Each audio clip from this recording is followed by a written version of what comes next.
The Chechens are counter-attacking, pushing Russian forces back from the center of Grozny with astonishing success.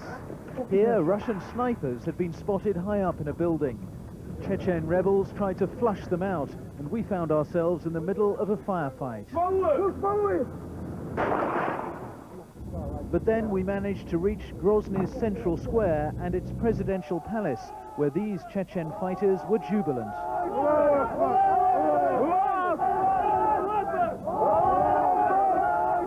Against all the odds, they had repelled the Russian advance and destroyed several tanks and armored cars. We counted the bodies of at least half a dozen Russian soldiers. Well, I'm now standing in front of the presidential palace. This building is the very symbol of Chechen independence, and it's why there's been some of the most ferocious fighting between the two sides here.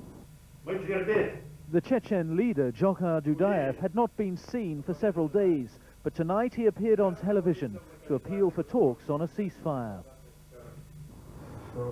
President Dudayev claimed that his men now hold hundreds of Russian prisoners of war. He said they could be executed at any time. But already the corpses of young Russian soldiers are piling up in Grozny, and soon even Boris Yeltsin may wonder whether this fight is really worth it. For now, though, the Russian bombardment goes on. The Chechens are living in a state of high tension, and sometimes they even argue amongst themselves.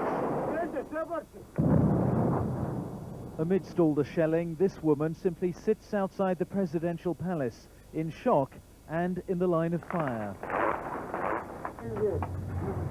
While a few yards away, Chechen fighters salvage spare parts from a tank they've hit. Another one they've captured will now be used in the cause of Chechen independence. The rebels here are rapidly growing in confidence, and they sense they may yet defeat the mighty Russian army. Ben Brown, BBC News, Grozny.